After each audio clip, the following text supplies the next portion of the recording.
Good afternoon. This is a call to order for the Wednesday, July the 2nd Policy Committee meeting at 4 p.m. Mrs. Shope, could you give us a roll call, please? Yes. Juan Romero, Here. Tom Hankins, Here. and Brian Nichols. Here. All members are present.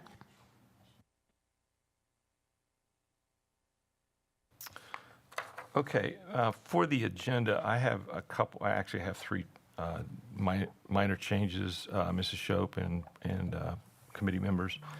So 2A, 2C, 2A, 2B, and 2D should be second readings because they've already been through here and back, so it should show us second readings. So could I get an approval of the agenda with the changes?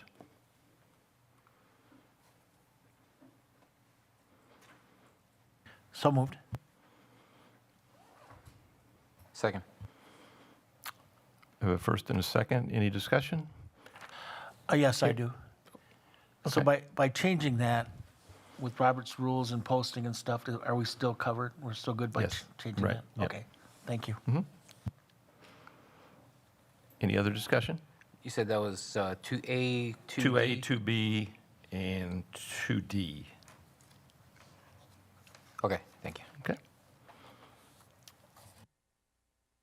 Any other discussion? Hearing none, all those in favor say aye. Aye. Aye. Aye. Motion carried, 3-0.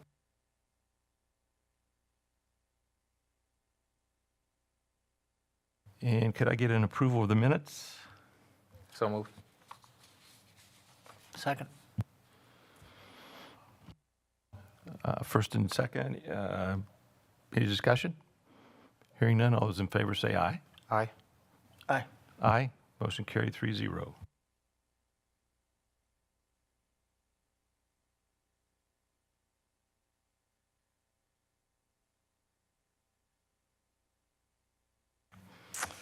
Okay, the first item on the policy agenda is 2A 185.4, Policy Committee, proposed title, Policy and Human Resource Committee for second reading.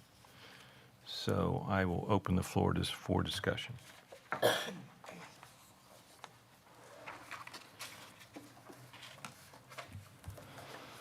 So do we remember what it was brought back for?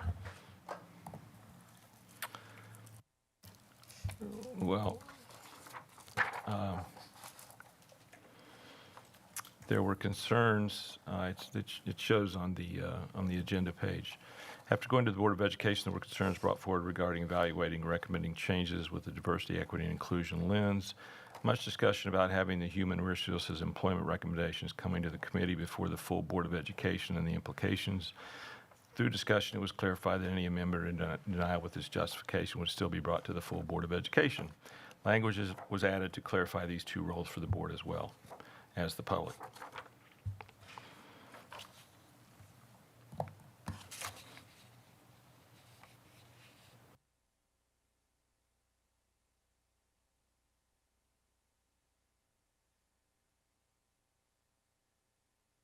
Mr. Nichols, do you mind reading that top part again, just the top portion that you just read?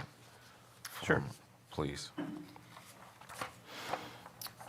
After going to the Board of Education, there were concerns brought forward regarding evaluating and recommending changes with the diversity, equity, and inclusion lens. Much discussion about having the human resources employment recommendations coming to the committee before the full Board of Education and the implications. Through discussion, it was clarified that any amendment or denial with this justification would still be brought to the full Board of Education. Language was added to clarify these two roles for the board as well as the public.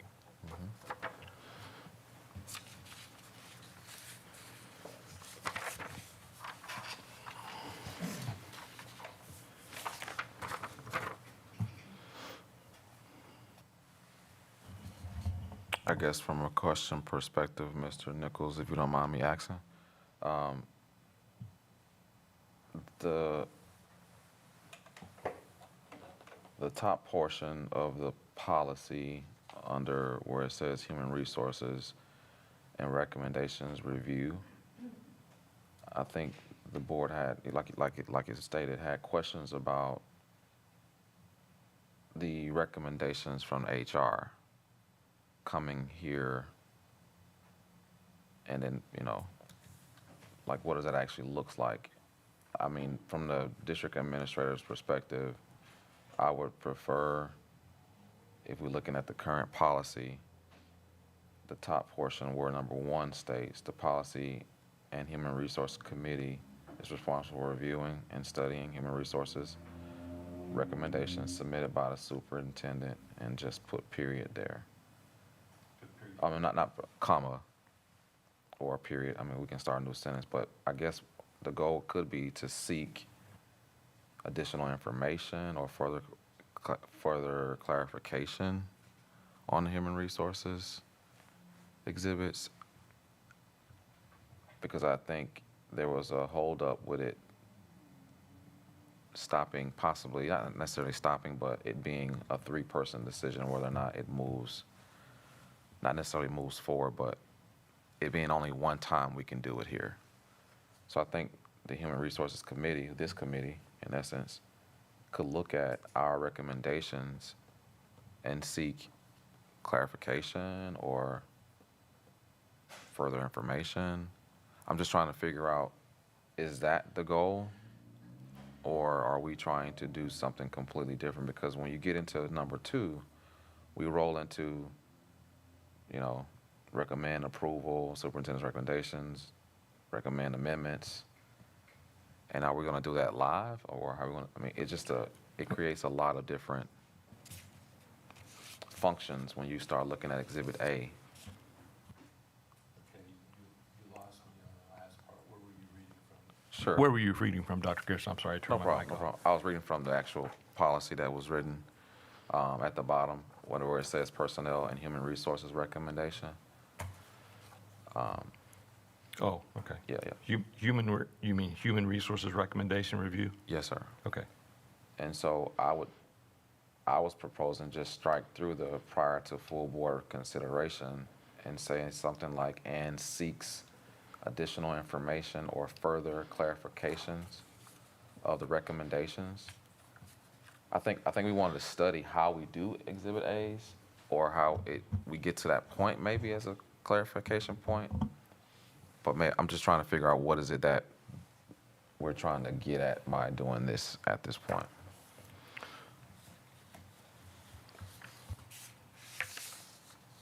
Board Member Romero? From my understanding, this whole exercise, when looking back at when they used to have this going, it was they weren't necessarily going to say, no, we're not going to hire these people. The hirings would come and they were generally just passed through. However, it did give them an option to put eyes on what's coming through, to do something that might flag something before it gets to the board's view of things. And there's been instances where in the past, I don't remember the exact meetings that they had, but there was a couple questionable hires that they were looking at. But in the end, for the general, it ended up going through as not really anything, any hooks and stoppages. But the way that it was, because at first I agree. At first I felt like it was going to be a stall on hiring, But when it comes out to it, it's when you adjust the timing, it falls right into sync the way things are kind of going now. But it just gives an extra little space to be able to put eyes on something beforehand. So, for example, if we're having issues like the schedule is like that we've had recently, they used to not have these kind of issues where we were dealing with we want to accept these but not these ones. They weren't doing that back then, but we have to do that now. This actually gives us the actual opportunity to handle that before it gets to the board's perspective view. They could say, okay, schedule A comes through, these are the recommendations for hires, these are the extra things on there, these are the resignations and the terminations. Okay, at this point we could say, you know what, let's go ahead and approve. We have issues with what's going on with the middle section of it. Let's go ahead and approve the hires. Let's go ahead and approve the terminations and departures and separations, and then move forward from there. So it doesn't necessarily stall the hiring process in its own, but it gives an extra space to be able to look at something before it gets to the board's view, and then take more time on that, specifically when we got more things to handle at the board's view. Where here in the policy, we're dealing with whatever is just policy and HR related versus, finance, policy, legislatures, all these other different issues at the board level. So that's where I was gathering, just reading the past minutes from the previous past years when it used to be implemented. It was more along the lines of helping expedite the meetings at the board level as well, and to come up with some more concerned questions if needed be, and be able to handle it, take out all the committees that they were doing, the TLD committees, the policy committees. They had a different committee back, I can't remember what it was, but they were doing shouldering a lot of the ironing out and hammering out the issues at the committee level. So I think, correct me if I'm wrong, Mr. Nichols, if that's not the spirit of what's going on with this, I mean, is that what's happening? So to answer both your questions, yes, and I'm glad that you took the time to go back and look at some of the old minutes and agendas and so forth. You're exactly right. If you look back, it was this committee met twice a month, not once a month, and sometimes they met more than that, depending on what was needed. There was one meeting that was on a Monday before a Tuesday board meeting, and they met for, I think, 11 or 13 minutes, and they were done and approved, and then it was on the board for the next night. So that's what I believe I mentioned at the last meeting that we talked about this, was that, this could very well require additional meetings, but it would still be focused on getting the HR facilitated to move forward to the full board. And yes, this was done for quite a while. No, it wasn't just for a year or so. It was done for quite a number of years. And it seemed to be very successful from everything that I've been able to ascertain and read from the old minutes. So it's not to, yeah, like possibly we could have, foregone some of the things that we've gone through in the last 2 or 3 weeks with Exhibit A. So as you so pointed out. So that's where we're coming from. Board Member Hankins? Yeah, if I just may weigh in, I certainly understand where administration, HR is coming from, being hamstrung a little bit.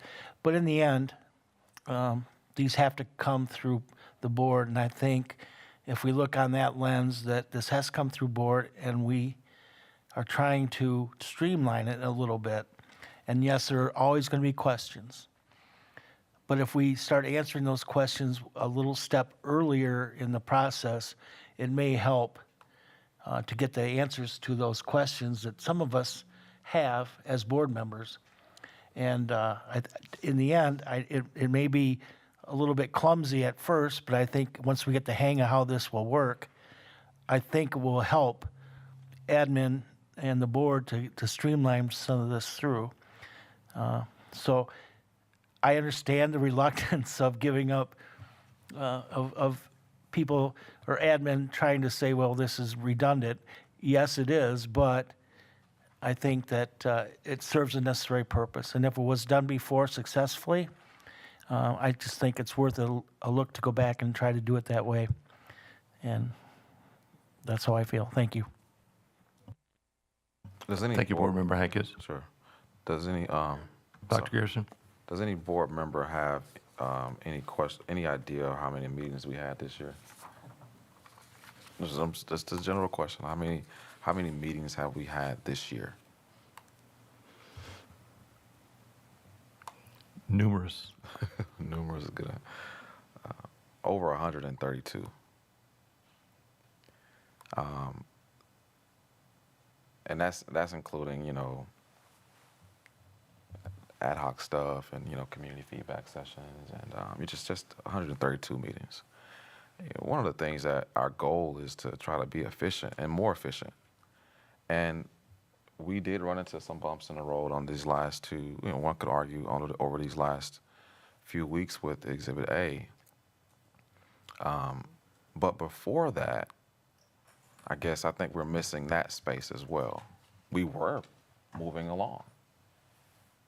And if there's questions that the board has, I'm just, wanting to be reflective here. If there's questions that the board has, my staff is here to answer those questions. And it doesn't have to be a meeting in order to do that. And again, we had 130 some odd meetings. This will add another X amount of meetings to the conversation. Naturally, if we do it twice a month, it'll add, more to that conversation. Plus whatever we have to do this year. That was just from July 1 to June 30th of this past year.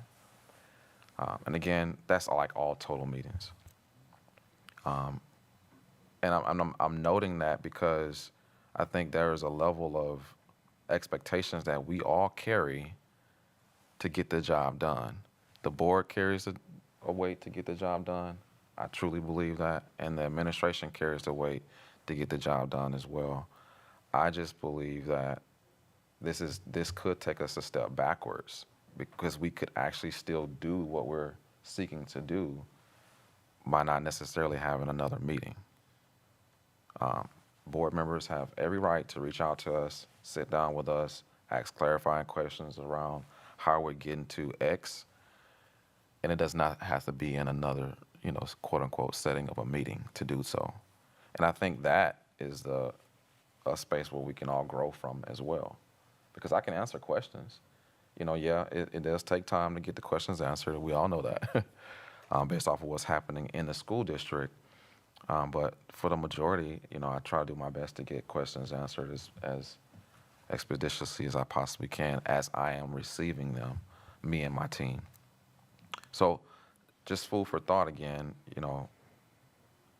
we're in school for about 190 some odd days, and 132 of them was in the meetings. That's the reality for us, based off of what we've had to deal with here in the school district with all of our different challenges, you know. And so that's not a shot at anybody. It's not a shot at anybody, 'cause that's not what I'm saying that for. But that is a lot of meetings. And so something to think about. We'll be adding more to that conversation. And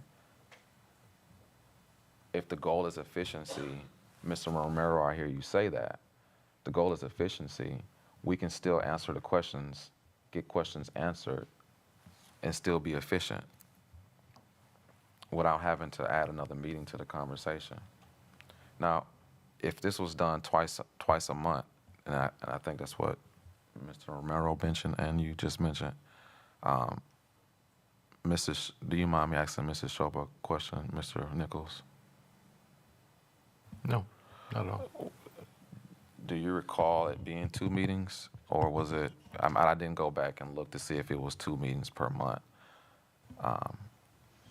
When we were back, excuse me, in the old building, there would be a regular policy personnel committee meeting along with the other 2 committee meetings on the second Tuesday of the month.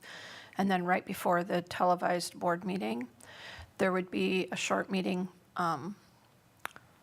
for just the personnel recommendations before the televised board meeting. So similar to how we did it when I first arrived, that we had the HR committee right before the regular board meeting. That's what we did when I first got here. So we had an HR committee of the full board right before the regular board meeting.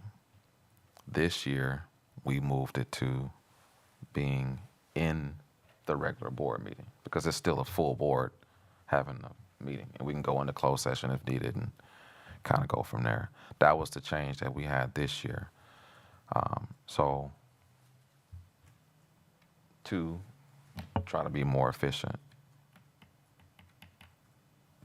Just food for thought, we did do that. We had it right before the regular board meeting. I know it seems like a long time ago, but that's what we did, if I remember correctly. Okay, thank you, Dr. Garrison. Board Member Romero, did you have your hand up, or did you? Yeah. Also, another reason for this, I mean, yeah, we can send you messages and emails to answer questions, and and that's not to say, but we're also dealing with issues today that we didn't have to deal with back then either. We had to deal with more things that we're dealing with now that we didn't have to deal with back then either. This is kind of attributes to the product of all this other stuff that we got to handle now that we didn't have to deal with back then in the past too. And it's not saying, in my opinion, it's not saying that we can't drop it back, eventually, but for right now, we have to get on top of things.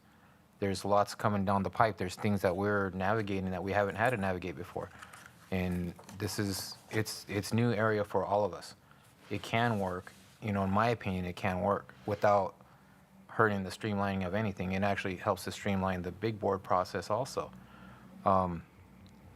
So to that matter, yes, we all can, send messages.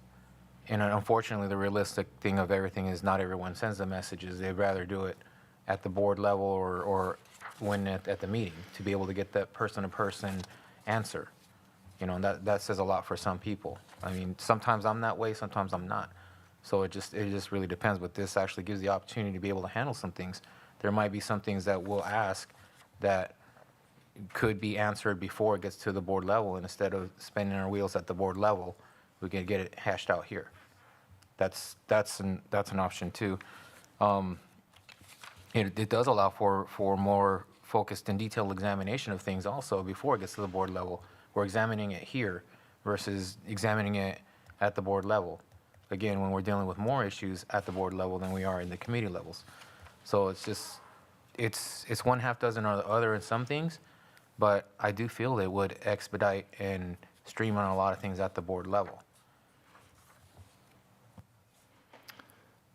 Thank you, Board Member Romero. I tend to agree. Board Member Hankins, do you have anything else you'd like to add? Yeah, just follow up something I've said before, that discussion leads to discussion, and I'm not saying Dr. Garrison has always responded to my questions, and as had administrative team, but there's a lot of things I don't think of until we get into a group setting, and obviously we can't talk unless we're in a group setting, sanctioned group setting. So I understand where Dr. Garrison's coming from, but I say let's give it a shot.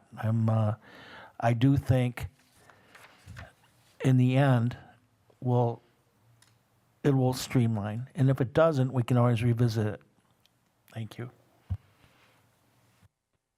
Thank you, Board Member Hankins. I do have a couple of suggestions. At the bottom of the page, Human Resources Recommendations Review 2, after thorough review, the committee may recommend approval of the superintendent's recommendation, recommend amendments to the proposal, or on C, I've removed the word recommend and just put denial of the proposal with justification. That's a key word, with justification. And this just not a dead end situation. And then the last paragraph, reporting and recommendation, that to me that's redundant, and I would recommend that we remove that. Of course, we're going to forward it to the regular board and with documentation, et cetera. So that's my suggestion. So if there's no other discussion, I would entertain a motion to approve this policy with the. Pardon me. Can I ask a clarifying question? Absolutely. Okay, so I just want to understand what you guys are saying for the committee in terms of rotation of the personnel recs then. So you're saying that you'll meet on the the first Wednesday. So like, just for instance, if you had personnel recs on here tonight, you would, let's just say, to keep it easy, you looked at them, asked any questions you had, and you said, okay, they're great, let's move them forward to the full board. Now those recs are going to have to sit for 2 weeks until we have a regular board meeting in 2 weeks? Or if we need to meet for a short time to move them to the full board. Say that again. Oh, okay. No, I see what you're saying. Well, there's a couple of things. There's a couple of ways we can go. Number one, as we're here today, this committee now is meeting at 4:00, so we can do that. I'm assuming with the approval of the other two members, we can do that if and when we ever need to, so we can meet at 4:00. So if there was an urgent need, we could meet before the board meeting. We could meet on a Monday, which is what I recall seeing in some of the agendas from back in 2018, 19, 17, whatever date years it was. So they would meet on a Monday, and it would be go to the full board on Tuesday. So there's options that we can't look at. I mean, we've had special human resources meetings on a Thursday before to move something Right. forward. So we're not gonna just do it on Wednesday and forget about it for 2 weeks. Okay, that's what I was trying to Yeah. figure out, was just Right. like the flow of how it would Correct. come about. Yeah. Okay, thank you. Okay. So, Question, can we propose this to be a standard something? Because we have HR recs as it stands twice every month. And this seems to be a little bit more convoluted if we move it to just once on a Wednesday and then try to figure out when the next one's gonna be. So is there a way we can kind of, if we're gonna do this, we need to standardize the time frame in which we're doing it? I mean, if anything, I would propose this policy committee meeting on a Tuesday, so that, and then if that's the case, we can look at it every Tuesday, like we're doing right now, and at 4:00. I guess our Tuesdays will start at 4 instead of 5:30. 5 o'clock. Yeah, correct. yeah. And Okay. so then it's a way for us to at least capture the twice a month that we're seeking to still aim for Okay. as a Thank- recommendation. Okay, thank you, Dr. Garrison. Board Member Hankins? Yeah, I remember we had this conversation a little bit, nothing formal, that we changed the cadence of our policy meetings to fit that of the board meetings. And so if they're on Wednesdays, we do it every Wednesday prior to every board meeting. And if you want to shorten it down to the Monday before or I just think we've changed the cadence before under Dr. Garrison, and we can change them again. I think it's duly noted that we need to be efficient in getting HR approval or disapproval on how we move forward. And I'm fully prepared to meet prior to each meeting, but I think a little space in between, if we meet every Wednesday prior to every board meeting with HR, and if we don't need to meet for HR, then the regular policy meeting, policy HR doesn't need to meet for that. But for this time period right now, I don't know if this falls under this or we change something differently, but I understand where Edmund's coming from, and I think we need to bend both ways. And if we need to change our policy meetings, so be it. Thank you. Board Member Romero, did you want to weigh in on that? Yeah, I agree with, I was about to say the same thing that Mr. Hankins was saying, because there's nothing saying that we can't come in. We're all for move forward movement of our hires in HR. We definitely don't want to stop that. That's going to hinder progress for our district. So, I mean, I for one, am not opposed to having these, if we have to have a special meeting to approve an exhibit or to look at it, I mean, that they've had that before too as well. So it's not out of practice, I would say. So this is a question to the committee. Would you rather meet on Tuesday at 4 before we meet at 5 for other committee meetings and then the regular board meeting? Or would you prefer to meet on Monday afternoon and have it ready for the regular board meeting on Tuesday? I'm open to suggestions and discussion. I would personally have Monday, so we have another day to digest it prior to just 1 hour before. We can look at some things, ask Dr. Garrison questions before we go to full board. So I think at least the day would give us some opportunity to do that. Yeah, I'd have to say Member- Monday also because same thing. And also too, let's say we have a question on Monday night, Dr. Garrison can research and stuff like that and bring it to the board on Tuesday with that correct information. So it gives a little space on top of that. Then Okay. on Tuesday, we already have the other committee meetings and then the full board. So it gets a little rough too. Because for myself, I'm on 2 committees. Same here. Well, administration would prefer it to be on a Tuesday because, again, we're adding meeting dates. That's what we're doing. I know we're seeking clarification on HR recs or HR information, but we're still adding meeting dates. And if we were to do it on the same day of a regular board meeting, you will still be able to get your questions answered. And then like you just mentioned, if it's been in the past more clarification stuff, why would we need another day to do that? That's just, food for thought. Thank you, Dr. Garrison. Board President Johnson, you had your hand up. Yeah, and I'm sorry I wasn't here earlier. I was having technical difficulties, but got most of it figured out now.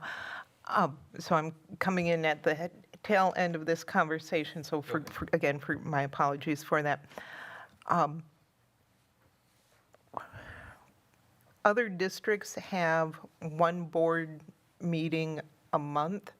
I'm not certain how they handle their HR recommendations. And I understand we're not other districts, but I would really like for us to be moving towards the direction of stability and perhaps more thinking ahead and planning ahead, being prepared, and it just seems like sometimes we're like, okay, this, here and now, this has got to be done. Whatever this committee decides and whatever the board eventually decides, there's going to be transition, and I would like for all of us to be transitioning towards that mindset of stability. I guess that's ultimately what I'm trying to say is, let's have a mindset shift towards, okay, everything doesn't always have to be rushed. And board meetings, I've attended other school districts' board meetings. They're not as long as what ours have traditionally been. We can do our processing differently. And I think that would be good for all of us. In the transition time, what we could do is have the HR recs, if they have to come to the full board without going to the committee first, that can happen. We're not breaking laws if something goes to the full board. We have that ability, and I just want, as board president, if there's, we have to do this now, I'm not going to say, no, make it go to committee first. Unless it's just really something ridiculous, but we're not trying to obstruct progress. We're trying to streamline things, but I do understand what Dr. Garrison is saying about another meeting night, because every time we're in a meeting and every time we're talking, I'm looking at the cabinet thinking, we are using the cabinet members' time and Mrs. Shope's time, Dr. Garrison's time, when they could be working on other things rather than just listening to board members talk. So there's my 2 cents.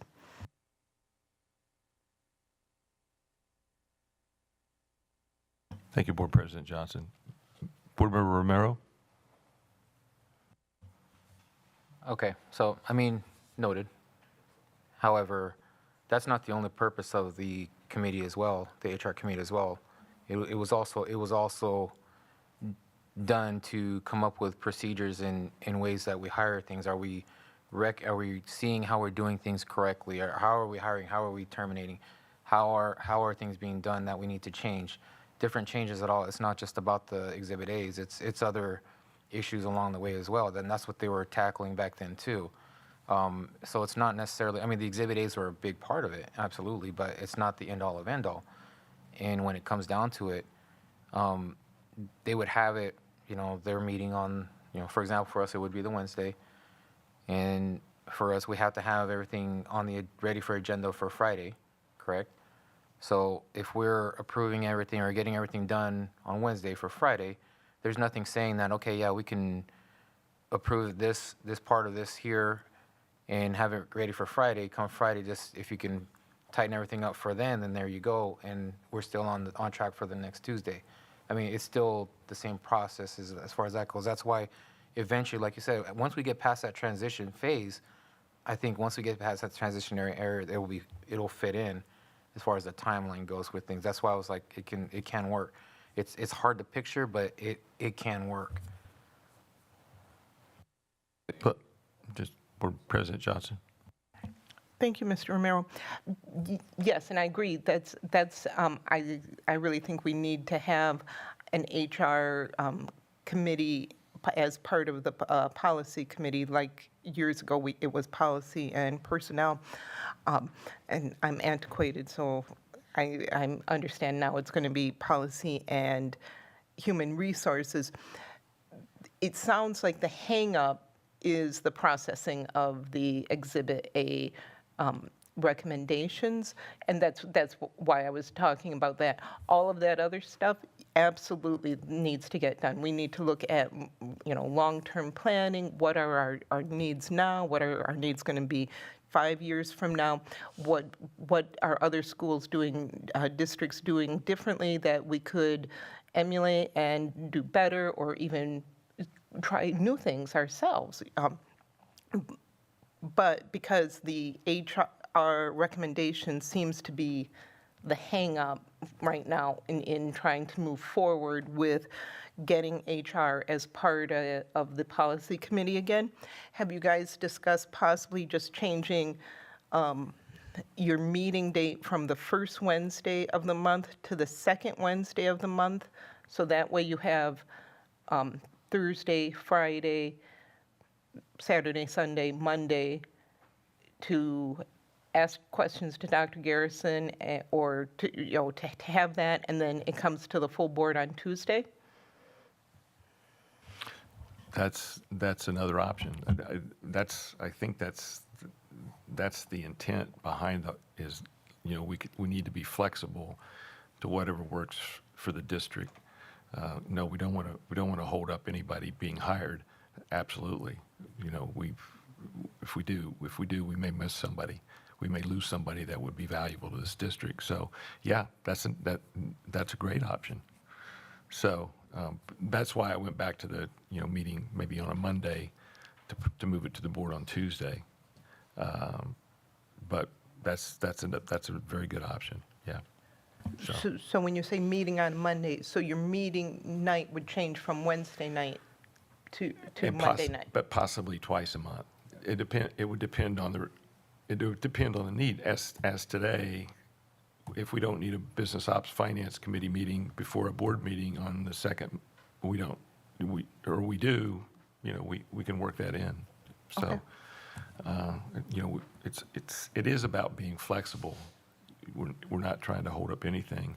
It's about looking at the details more closely, and recommending things to the full board.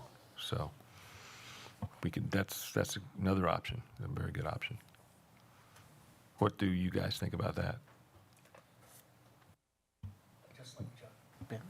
It's something I've said personally for a couple of weeks here, talking about this. The Monday idea, I think, is excellent. And as far as more meetings, so the Wednesday drops off and they move to Monday. And if we need the other Monday prior to the board meeting, we may add one more meeting to the month. And that's up to admin, HR, which is admin, and the policy committee. So I don't see it really adding much more, only when needed, that meetings would change. My understanding was we get let go of Wednesdays and they go to Mondays prior to board meetings. Board Member Romero, thoughts? Yeah, I was just kind of saying, kind of the same thing. We're losing Wednesdays for Monday. Yeah. It's the same Right. thing where it comes to that. And of course, we're looking at Exhibit A specifically to as far as the big hangups. But is it a normal practice for? Because I know these are different times than what before, right?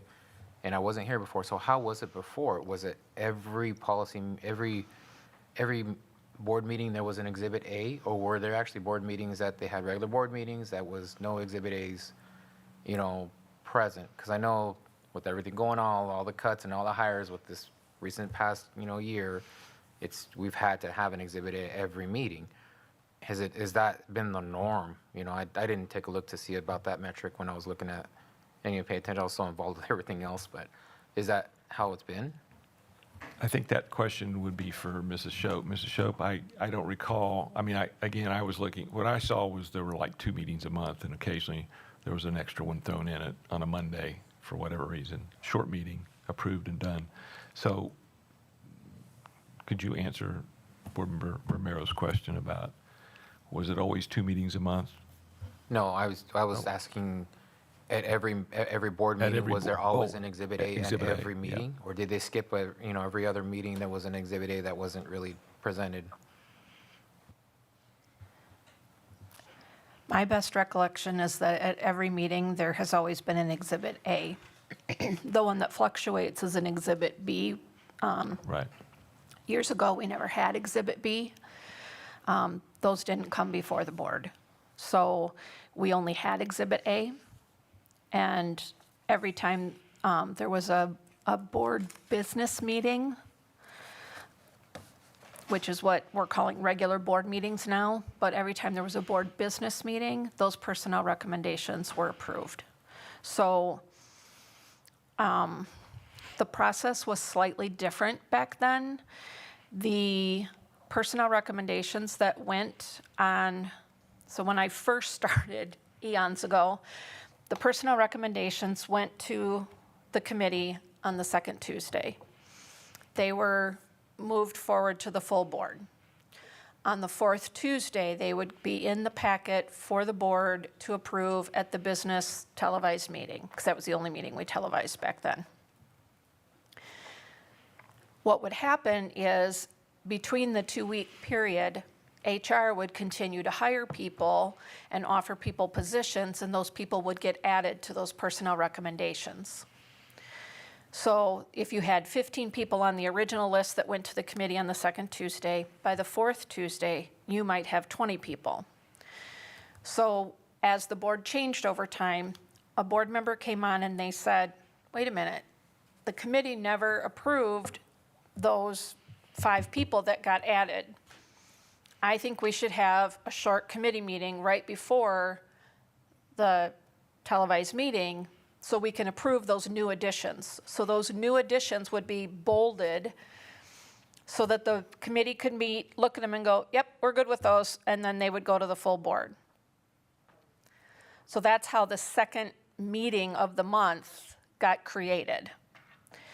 But people were being allowed to be hired and start based on board approval. So you're hired, however, your hiring is temporary until the board approves you. So if it was a position that we needed somebody in ASAP, like a teaching position, the person could start as long as everything else was done, all the background checks and all that stuff was done. They could start in the position between the second Tuesday and the fourth Tuesday. They could start in the position as long, and then if the board approved them on the fourth Tuesday, then they were a solid hire. If for some reason on that fourth Tuesday the board didn't hire them, then they'd have to figure out, what to do with that. But that was so very rare back then.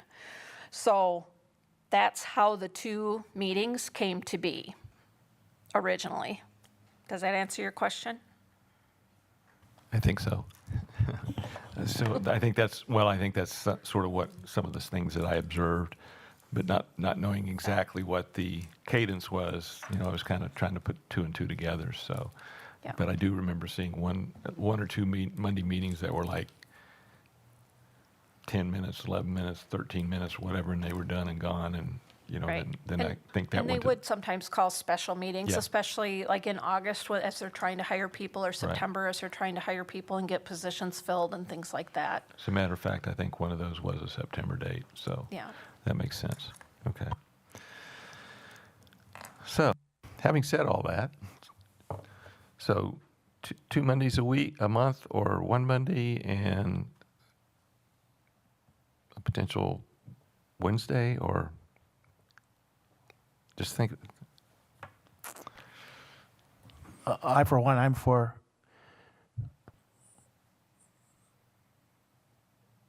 every Monday prior to a board meeting as needed. I mean, we always can, if one is the select one, and then the second meeting of the month is for if needed, kind of like what finance is.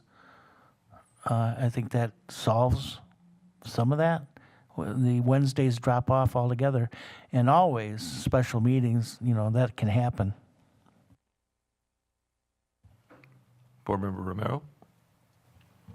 So could it be something like we have one meeting where we do everything, that all the HR issues and not just the schedule or exhibit A's and all that?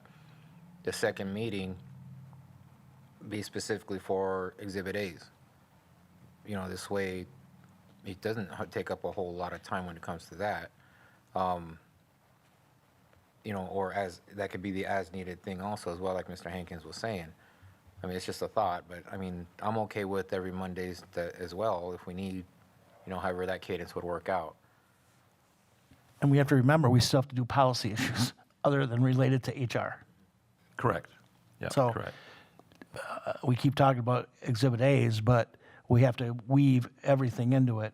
And so that's a big bite. And I think, again, going back to, let's figure it out. The transition's going to be a little rough, a little cobbly, but I think we have enough intelligent brains here to figure it out. I would tend to agree that, yeah, the 2 Mondays, you know, first and third Mondays, and of course that could depend on, you know, if it's if Tuesday's a first, then we're going to meet on the last day of the previous month on a Monday, but I think the intent would be to meet the Monday before a board meeting on Tuesday. Everybody good with that?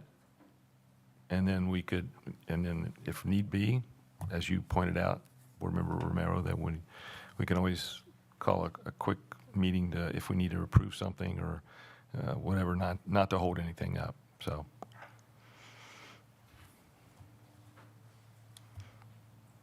Okay. So now where to work this in here?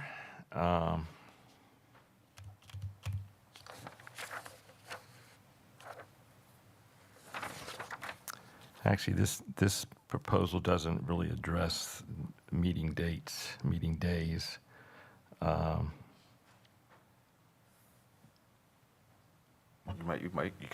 can just add it to the purpose at the top, or we can Right. add it to the. At the where we crossed out the diversity and equity spaces at the bottom, we can just put it there and call it another category. No, it doesn't. What you're looking at, No, there's no meeting times on the So we can the policy. just put meeting times at the bottom after the reporting and recommendations portion, and then we can write it out there. Yeah, I don't think the reporting and recommendations needs to be. I think that's redundant, and we don't really need that. But that would be a good place to put meeting. What was that?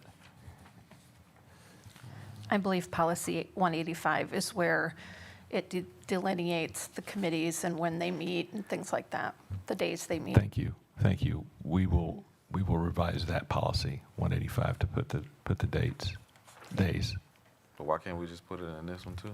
I'm just asking. Well, I mean, we can do that. I mean, it's we a can do committee. that. I mean, I'm Okay. trying to streamline it. I'm trying to Right think. now, it's not on the agenda, and we'll have to come back and do it all over again. Okay, Michelle, can we work with this just back and forth till we get it right? So, policy and human resource committee will meet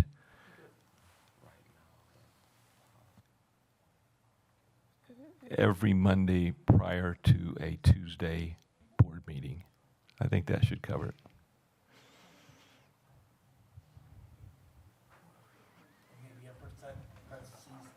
I would recommend adding the word regular board meeting. Regular board meeting, yes.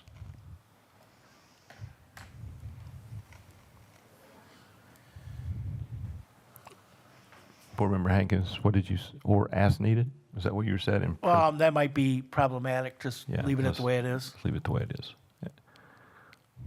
Okay. At the bottom, okay, first of all, on 2C, remove the word recommend, so be denial of the proposal with justification. 3 and 4, and then remove reporting and recommendations because those are redundant. And of course, it goes without saying that it's going to go to the full board. So there would we put meeting, you can just, would it be a headline, meeting dates, meeting days, and put that in there.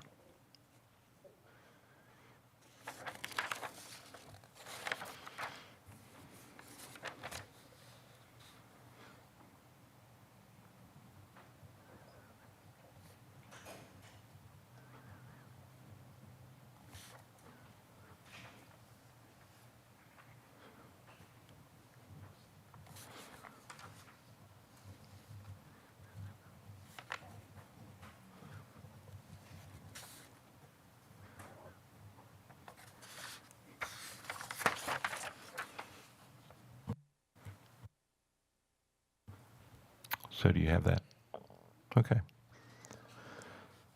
Okay, so could I get an approval of 185.4 with the aforementioned adjustments and additions and deletions? So moved. Any more discussion? You do? Board Member Romero? One more thing, getting back to what it's saying about recommending changes to the, to these lenses here, the diversity, equity, and inclusion lenses. Just the, I know that was, I do remember that now, there was a big issue with the policy review process 4B, where we're scratching out the promote equity and access. I propose that we change that to say fair and inclusive practices that promote equitable access to support the needs of the district's diverse body and staff. Because in essence, that's what we're trying to do is create the access for everybody to have equally, all the students to have equally. So equitable access to me would be a good fit there. It sounds a little bit better, it forms off the tongue better also, and it still includes everything that we need to include. But that's my opinion. I would propose to amend that part. Are you talking about, did you say 4B? 4B is in Bravo. Okay, well, if you look at 4D, it says all policies using a diversity, equity, and inclusion lens. Right. So fair and inclusive practices to support the needs of the district's diverse student body and staff, doesn't that cover that too? Yeah. I mean, that's fine. Yeah. I mean, either way, it'll work. So they're both in there.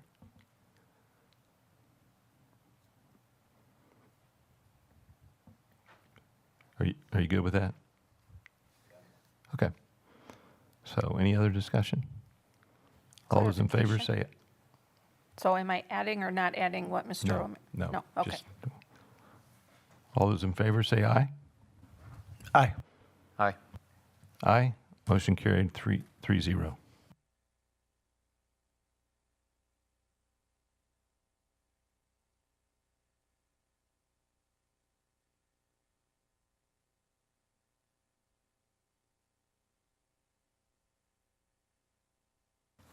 Okay, next item is 2B, board development, board policy development. And the recommended changes are attached, or were attached to the policy. I will open it up for discussion.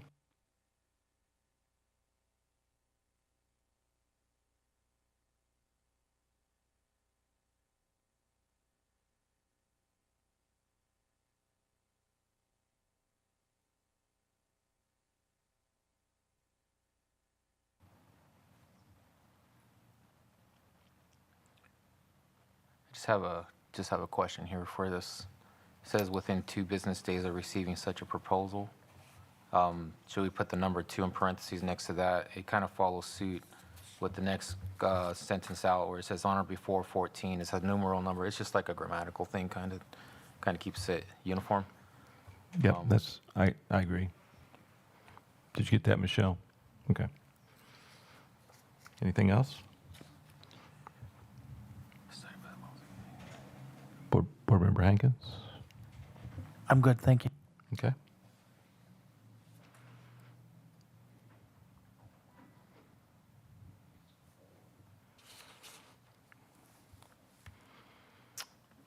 Does it say policy and HR committee meeting?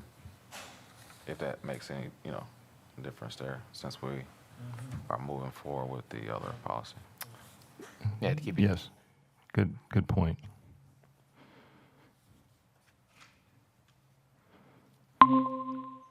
Did you get that change? So where it says policy, the second paragraph, first sentence, policy and human resources committee.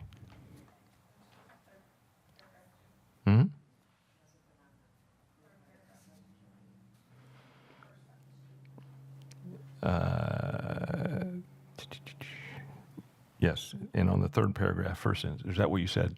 Yep, okay.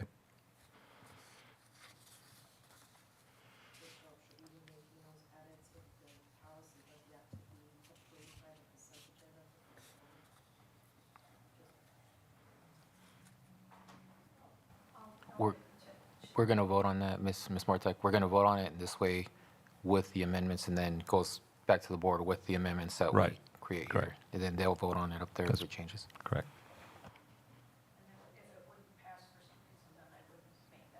Right. Okay. Any additional discussion? Could I get a motion to approve? So move. Second. Any discussion? Hearing none, all those in favor say aye. Aye. Aye. Aye. Motion carried 3-0.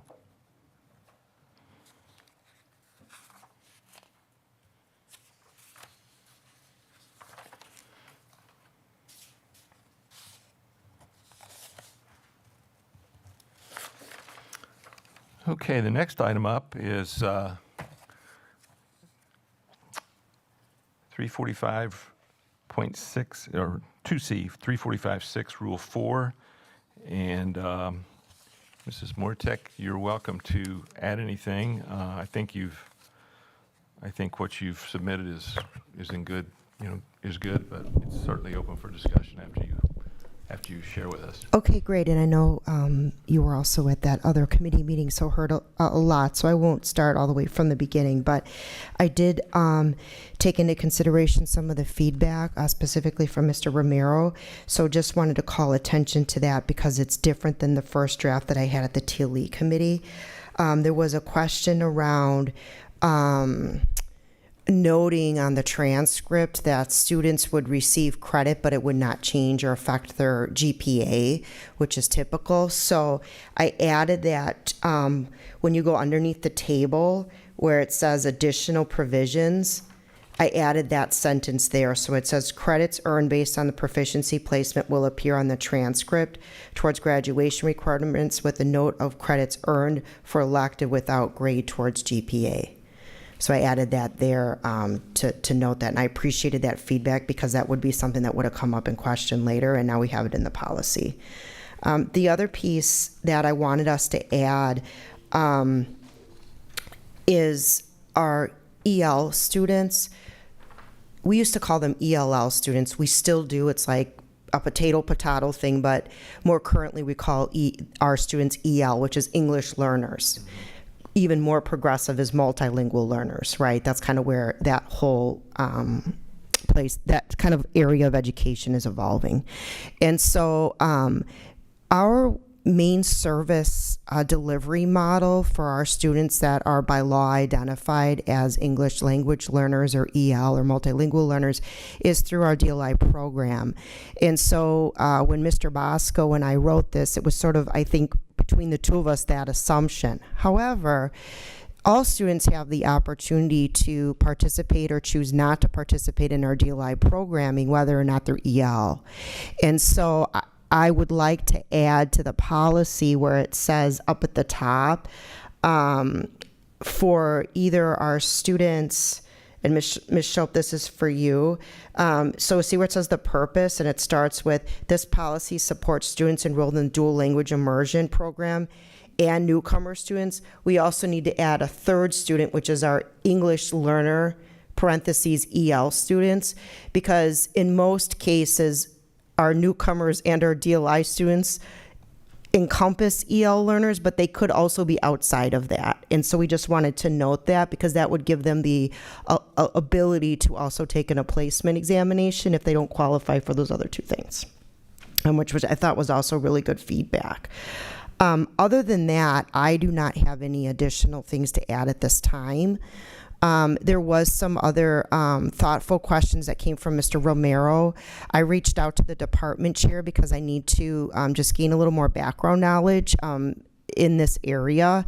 But I don't think those answers would change necessarily the content of the policy. It's more just us from an administrative board perspective of interpretation and how to do things. But Mr. Romero, I'm not exactly sure because we just recently shared that information with one another, so I didn't know if you had any thoughts to add.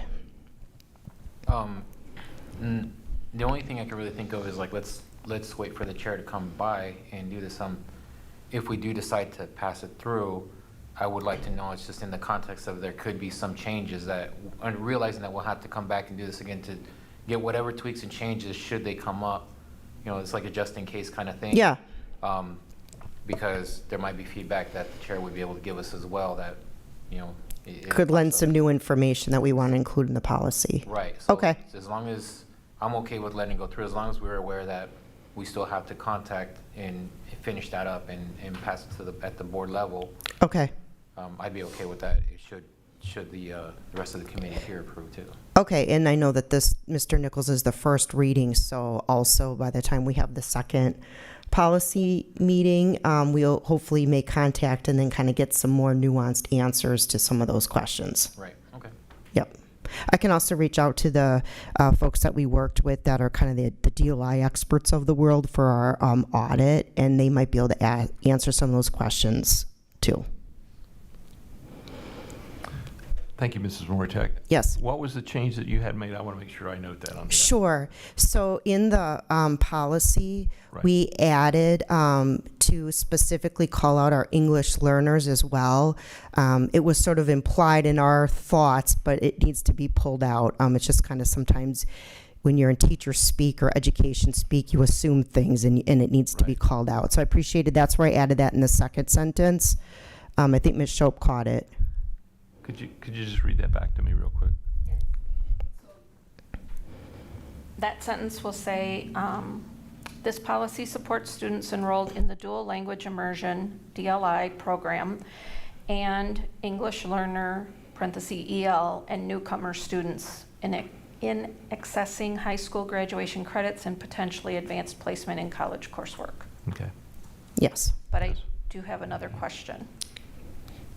So farther down, like the policy statement, the last sentence says, this includes credit for courses in the DLI sequence and for eligible newcomer students. Do I need to add? Yes. So it'll be a group of 3 instead of a pairing each Okay, time we list the wherever 2. it's in Yes. the- Okay, Yes. thank you. Thank you for that clarification.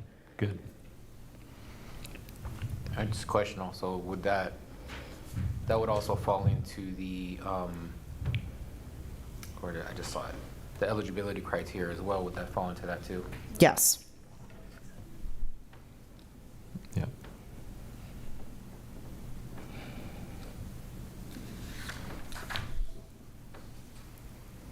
Okay.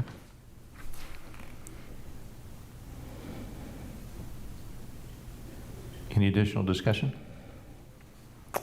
Could I get a motion to approve policy 345, rule 6.6, rule 4 as amended?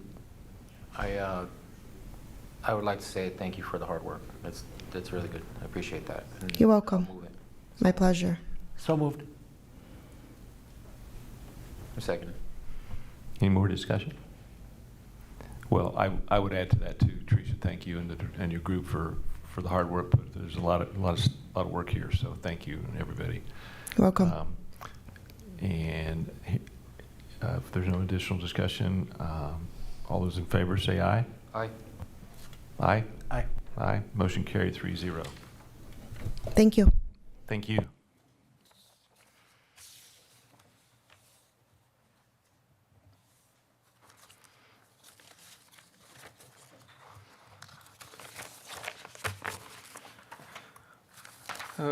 Okay, the next item is 2D Policy 860, Visitors to the School for second reading. So what you see is the policy as it's been rewritten with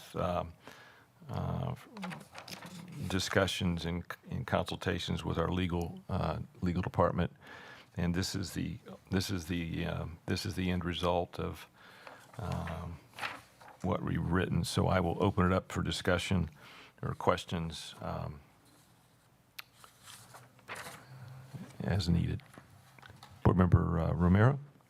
Yes. So I do want to start by saying I do like the way the direction that the policy is going, as far as being more safety oriented as a priority, and I like that alignment a lot.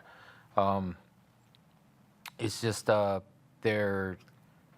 when it comes down to it, I know this is specifically speaking about the sexual offender issue or the statute that we have going on there. Also, have we thought about when it comes to violent felony accounts, people that have been charged with violent felonies,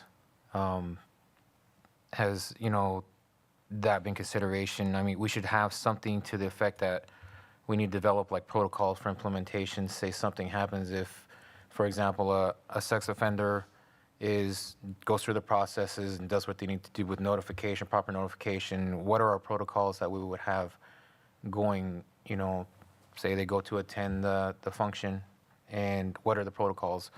It comes up to, when are we to notify an SRO, or when are we, what happens if a public member of the public, says, hey, I know this person, he's so-and-so, this and that, and their safety now is at risk as well.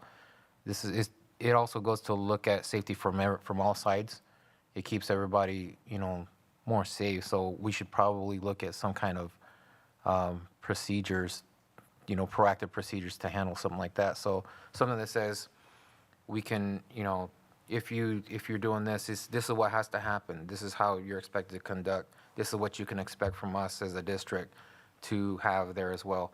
So everybody's on the same page, and that also makes it to where you can train everybody consistently. So there's a consistent training.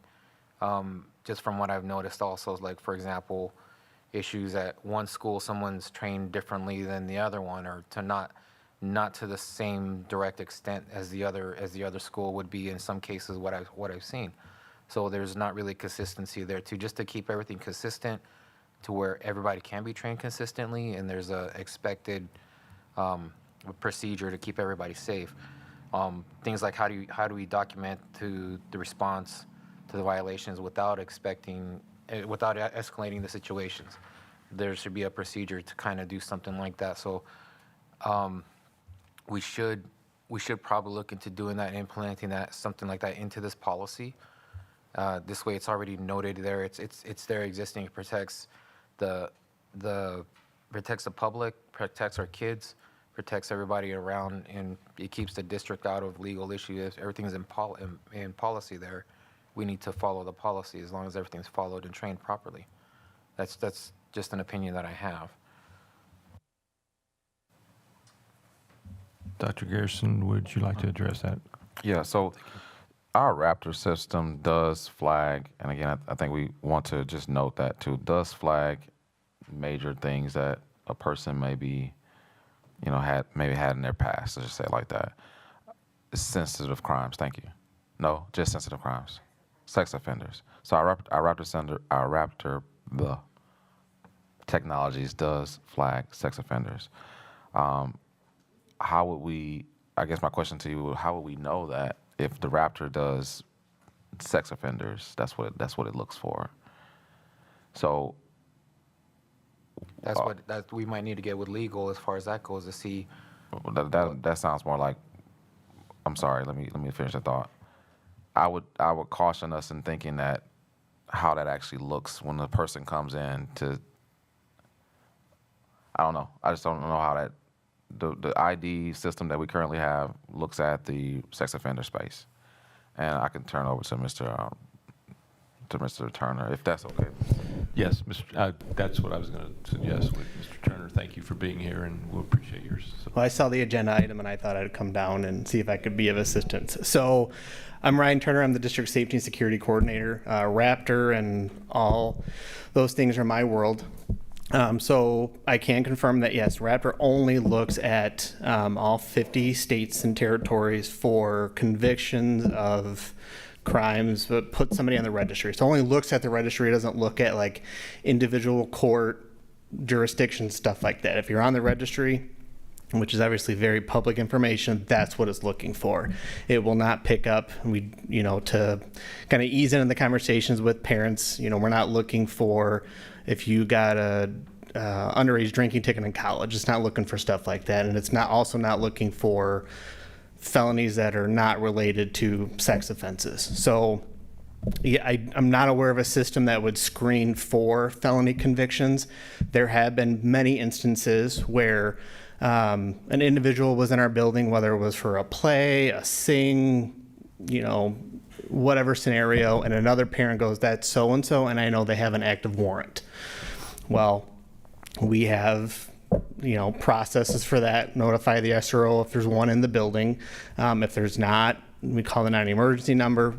Principals are trained on how to deal with those types of situations.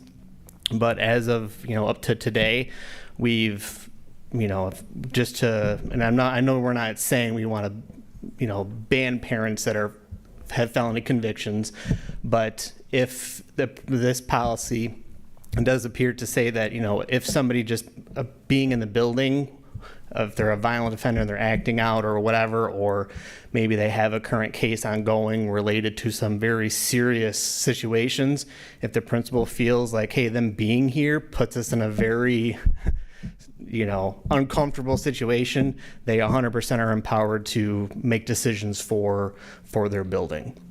If we have, and this is a very common tool, and Dr. Garrison can vouch for this because he's on those emails as well, if we have a parent come in and I have a zero tolerance for this.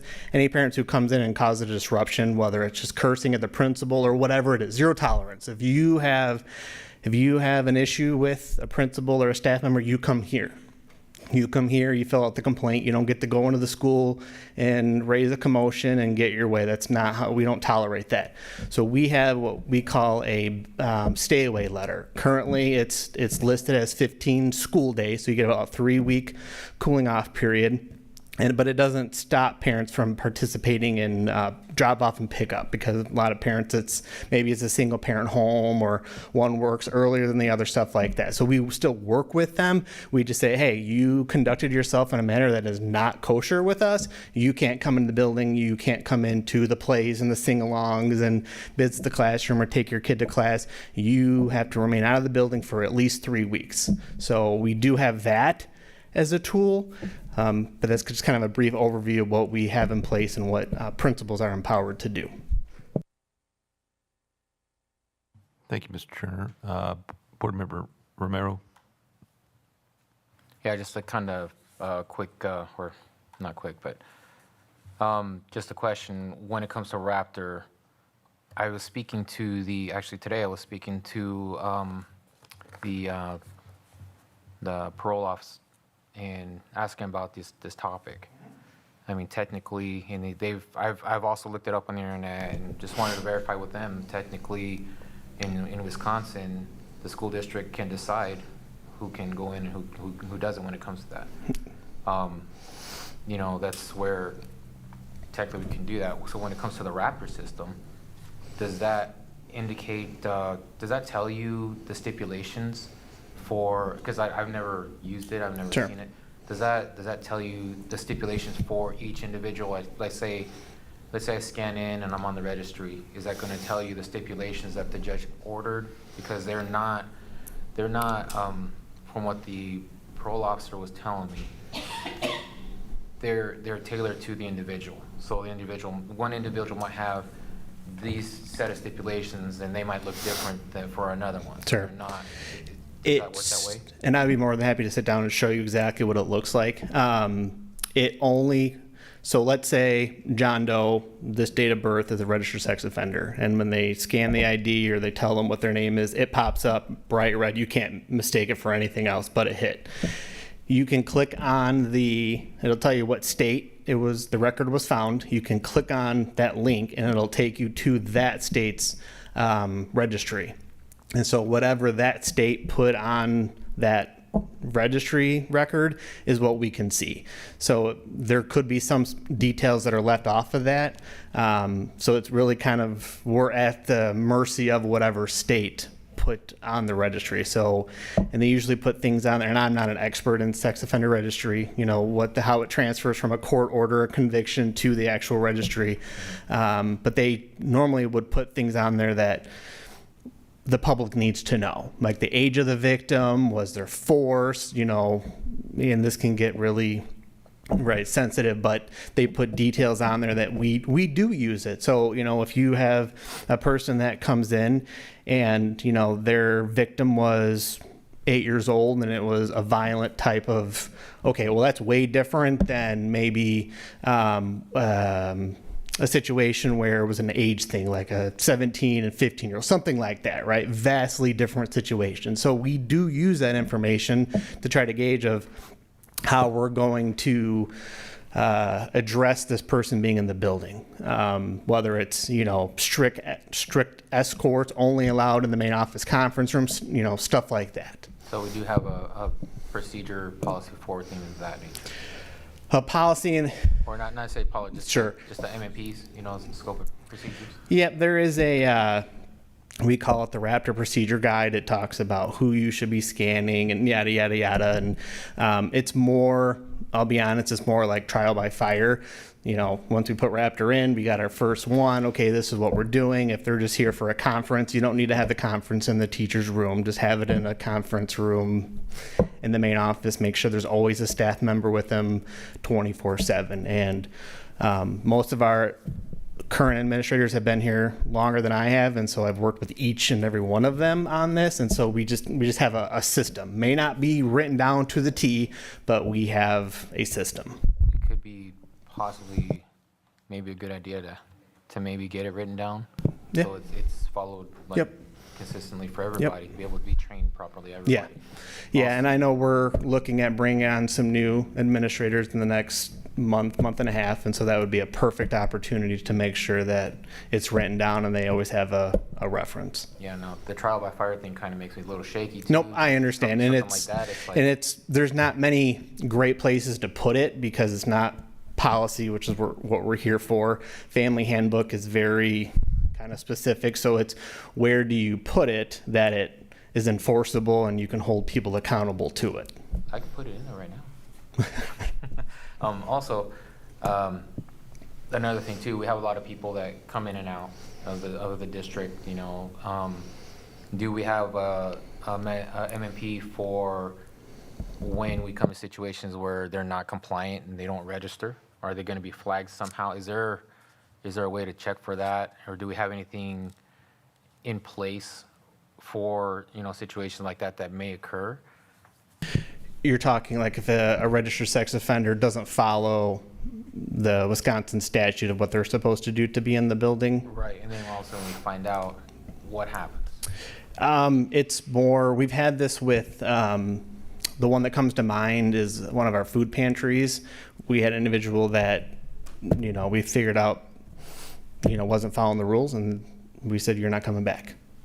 So documentation, like a list, a running list, no, only because it's few, and I can only think of one example where one was found to not be going with how things were supposed to go. And that person was told, you have no other business with us, and so you can't follow the state law, you can't follow our rules, then you don't get to use the service anymore. Right, and with especially with things like this nature, from my point of view, it only takes one time, you know, so something to be maybe proactive, just something to think about constructively.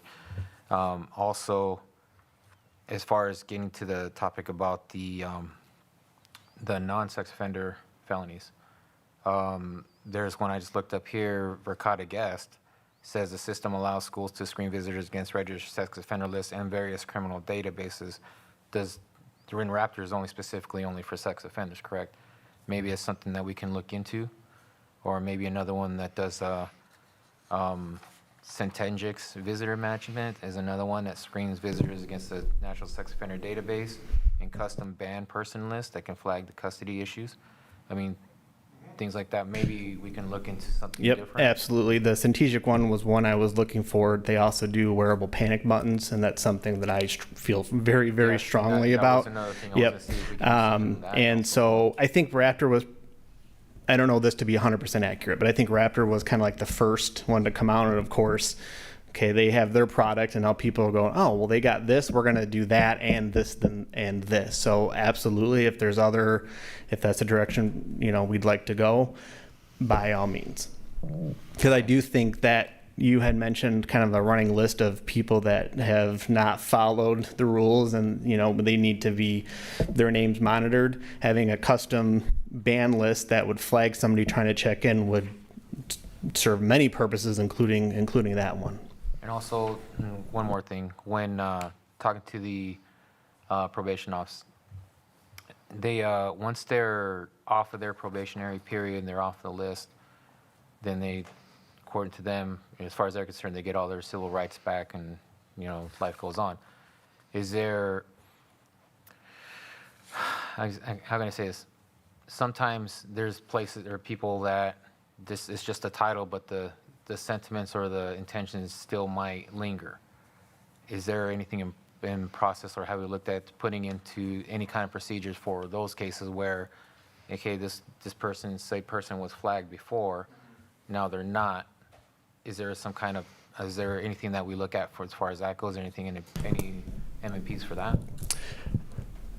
So since we only currently screen for sex offenders through Raptor, right? We don't maintain a list of parolees, individuals on probation.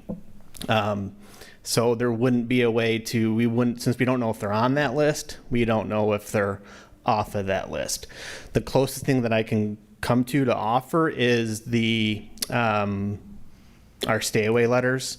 We certainly keep a record of who has been issued a stay away letter, and there are parents that have consecutive. They've been given many of them. So that's the closest thing I can offer you, but we have no, routine contact with probation, parole regarding adults, not students. We're talking about adults, non-students.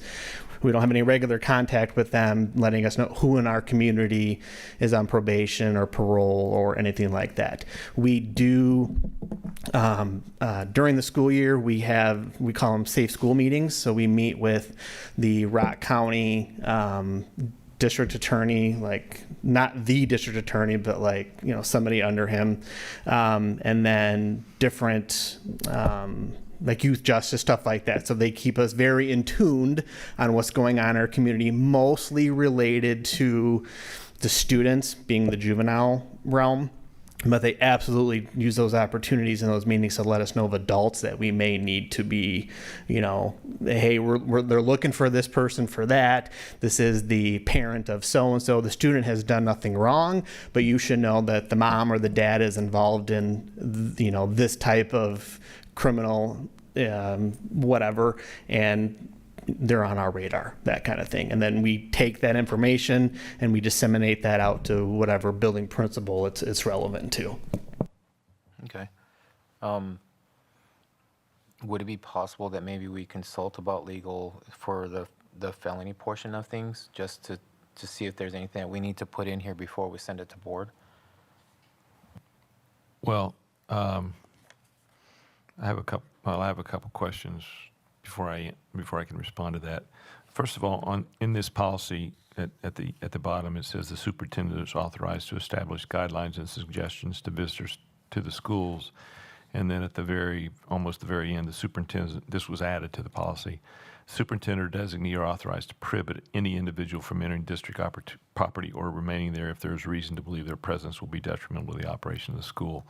So there's that. As far as any additional, the question I have for you, Mr. Turner, is do we have access to that information via the SROs, via the Beloit Police Department? Is that available to us, to you? Probably, but could you give me an example of what? Well, I just some of the things that Board Member Romero is mentioning. Raptor scans for sex offenders, but they probably have a database. Oh, of course, yes. A huge database. Yeah, and they obviously have to be very, very, very careful of what information they give us, and we do have some agreements in place, like through our SRO MOU, which is obviously very important for our school safety. So they can leverage that to get us some information, and just even outside that, if they have situations It's not like a in-place deal, but there's a thing called handle with care. I don't know if anybody's familiar with that. It's at least for us, it's a concept. There are like programs, but if overnight the police responded to, let's say, a domestic situation or whatever situation, and one of our students was involved in that, they can simply just say, hey, student so-and-so, handle with care. We don't need to know the details. We don't need to know what happened. We just need to know, hey, give that student a little extra love today or a little extra, leeway as the day goes on. But they are very good about, if there is something that has gone on in the community, an adult that may come into contact with our staff or students is someone we should be aware of, they absolutely reach out. I don't know that we could have a better relationship with the Beloit Police Department as it relates to sharing information and collaborating. Okay, thank you, Mr. Turner. Dr. Garrison, do you have, or no, Board Member Hankins, I think you had your hand up about 15 minutes ago, so. That's fine. Mr. Turner, it's just more of a comment, an opinion. I empathize with this part of your job. It's huge. It's very fluid. It changes. We're talking about sex offenders, but there's so much that goes on that it's not sex offenders. It's no contacts. Parents that don't have it's by law that they've had arrests that they can't have contact with, who try to come to a graded school and pick up their kids. It's a big world for that, and it changes all the time. So I do empathize with what you're trying to do here, but I do think, going back to Mr. Romero, we do have to have some things in place that the building administrators and their staff know the proper way to go. And obviously the superintendent carries the weight. He can say yay or nay. They shouldn't be in here. But I think that having the avenue in place that the building secretary can say, hey, wait a minute, I know, because it's a small town and everybody knows each other, especially when you get to these things. This parent should not be trying to pick up this student, and so they can blow the whistle. And I'm just saying, I know the calibration or admin academy is coming up in the fall, which I've been happy to attend, and that this would be a great time. I know you've addressed the building people before, if we're going to put some things in place so there is a clear path, when this arises, so there's no ambiguity that someone does have to make a judgment call, that let the big guy make it. Thank you. May I just add one thing? Yes, Mrs. Beaver. I just wanted to add, do not pick, or this person doesn't have the ability to pick up student X at school. If there is anything in court order, we have that, and there's an alert box on the student information system, so any teacher that logs on, that alert comes up right away. But they have to log on. Well, you have to daily for your job. Yeah, so I just wanted to add that. And to piggyback off that, I mentioned the stay away orders. There have been many instances where parents were not approved any longer to pick up. The other half, that could still pick up they provide us court paperwork. We go into, not the right people go into Skyward to make that. And we've had parents that don't have come. They get pinged like, hey, this person's not on Skyward anymore. They raise a ruckus, they get removed, they get the stay away order, and that's how we, it kind of comes like a full picture of how things go. Thank you. I just know it's a big thing. And going back to what Ms. Beaver says, true, sometimes there's a disconnect between a teacher and the secretary and the building admin, and say, well, come on in and pick them up then, or whatever, And there's never a real clear, we're not in a police state yet, but. I can appreciate, I know what you're asking for, just a clear written down, hey, if I'm teacher A in room 213, and what should I do?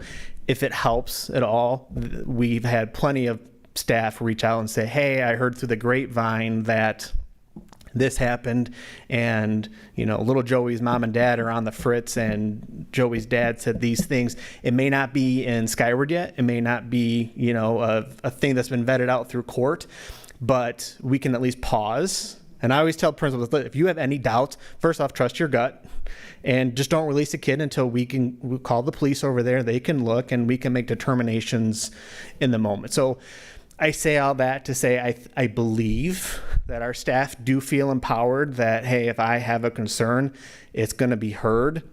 But I also understand if it's not written down, it didn't happen kind of thing. So I can appreciate that.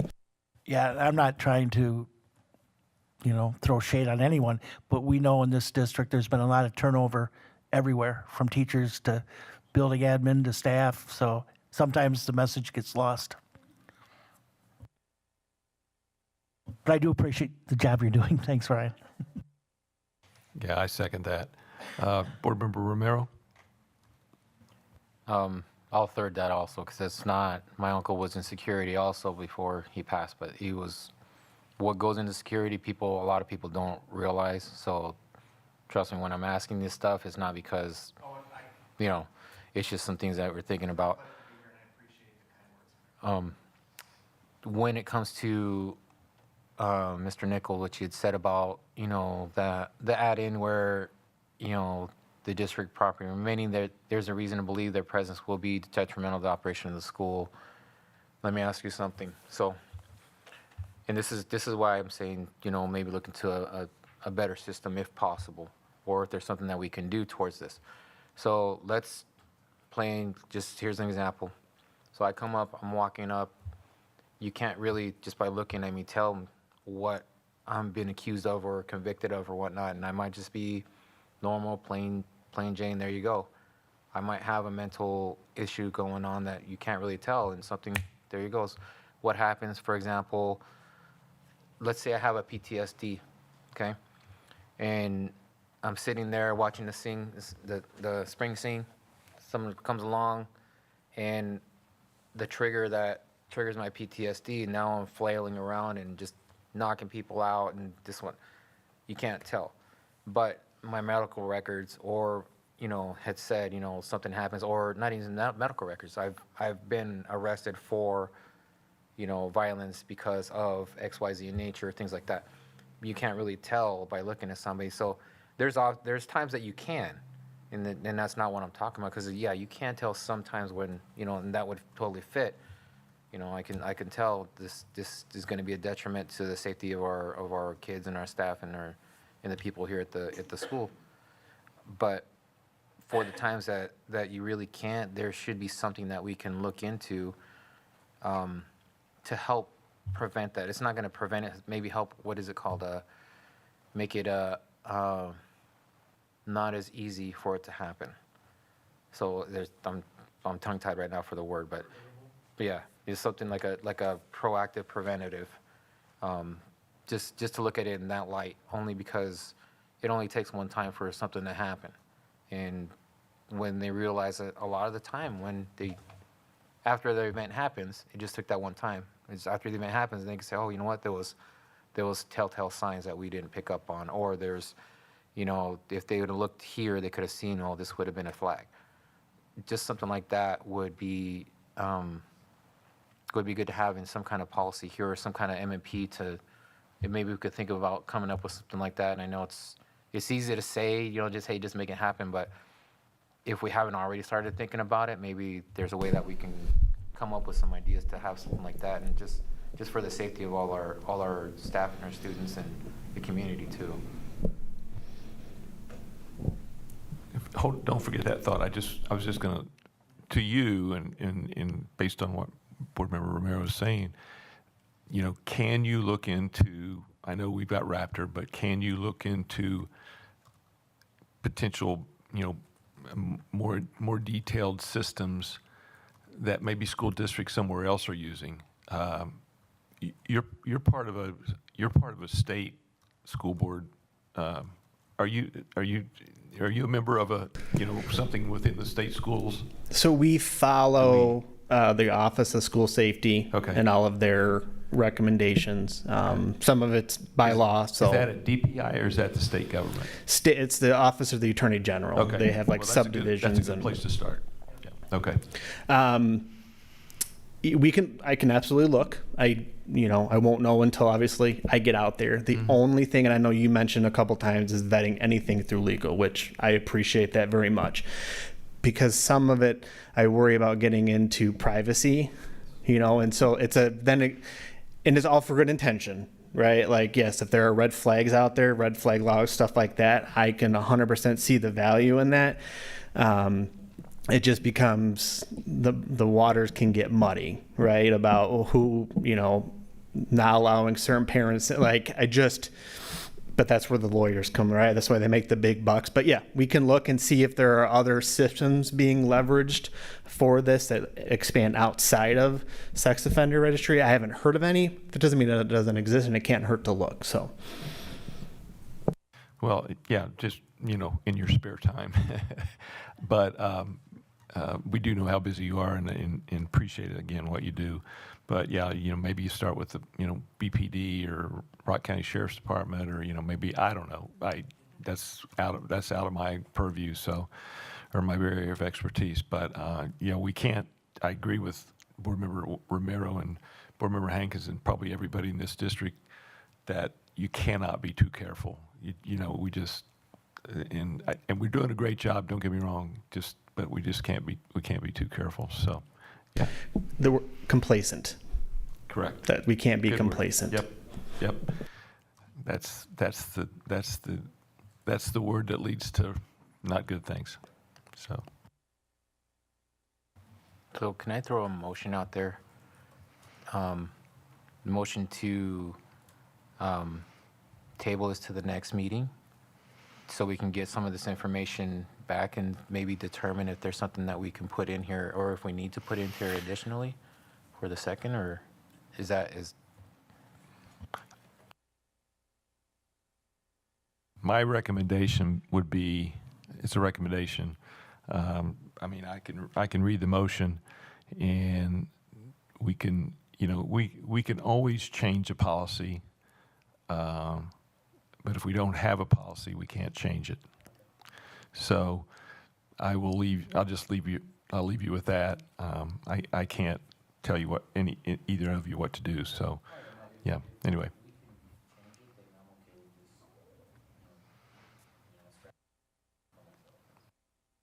Board Member Hankins, you have? Yes, and with that in mind, Mr. Romero, and we can work with Mr. Turner perhaps with some of these suggestions and maybe get something back. I mean, we'll do this, what we need to do tonight, but then perhaps I think it would be in a timely fashion if we could do something. If we're going to change anything, we do it before the Administration Academy in the fall, for the fall semester. So if we do get these guidelines and change them a little bit, we could do it together and everybody hears the same thing.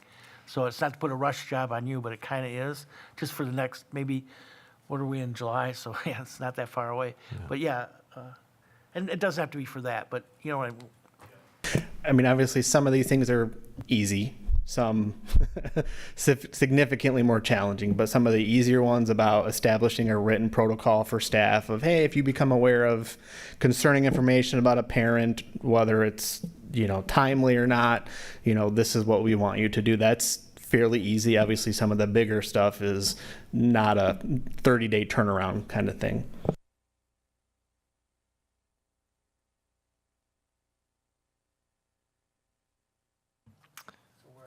So we are at, well, I'll just ask the question. Could I get a recommendation to move this to the Board of Education, approval of the revisions of Policy 860, visitors to schools, for the first reading? Move to the regular board. So moved. You said it's for the second reading, correct? First. Okay, so second. No, wait a minute. No, I thought it was. Yeah, you're right. It's second. reading. It is second. Okay. Yes, second. Yeah, I'll second it for the second reading, yes. Okay. Any further discussion? Hearing none, all those in favor say aye. Aye. Aye. Motion carried 3-0.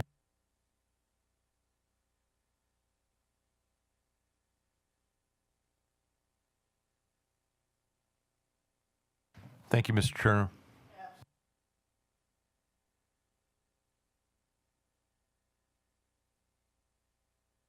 So the last item on the agenda is student use of mobile phones for discussion. The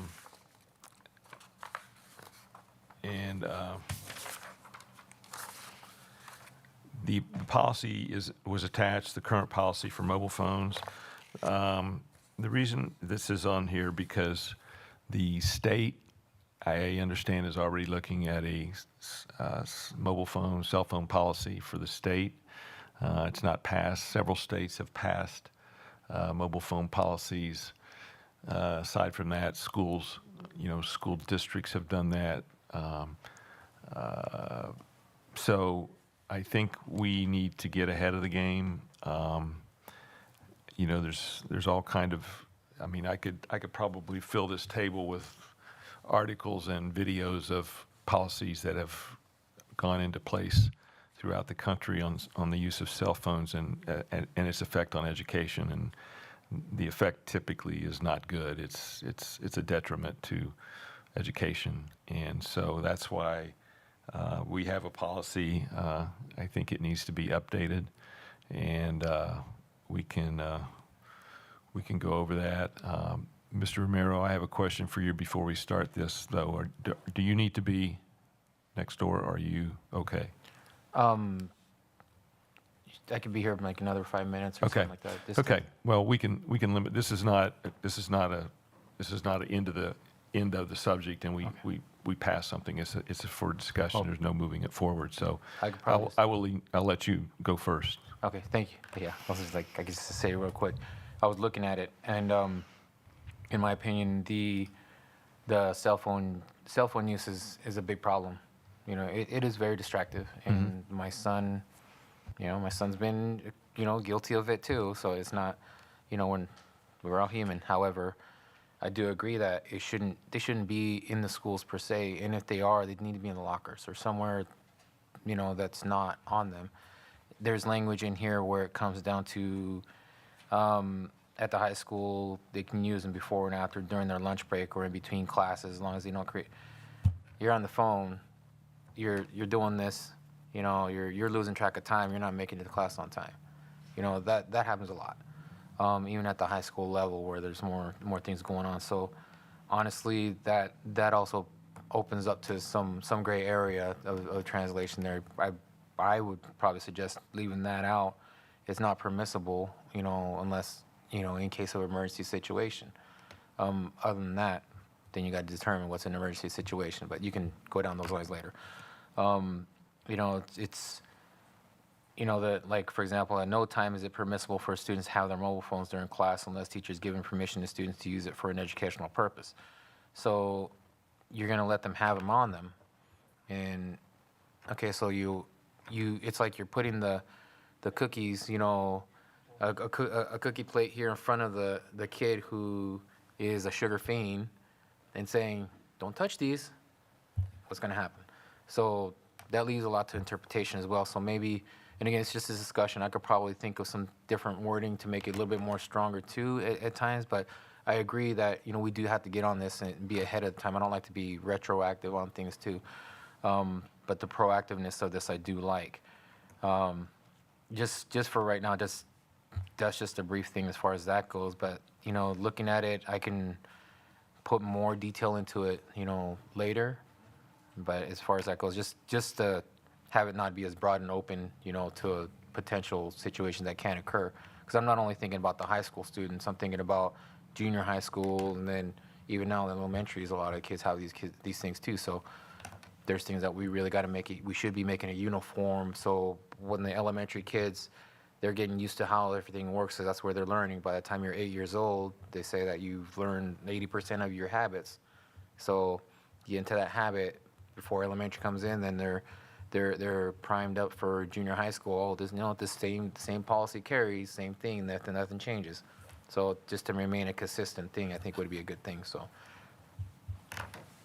Okay, real quick, let me ask you a question. And so, would you be an advocate of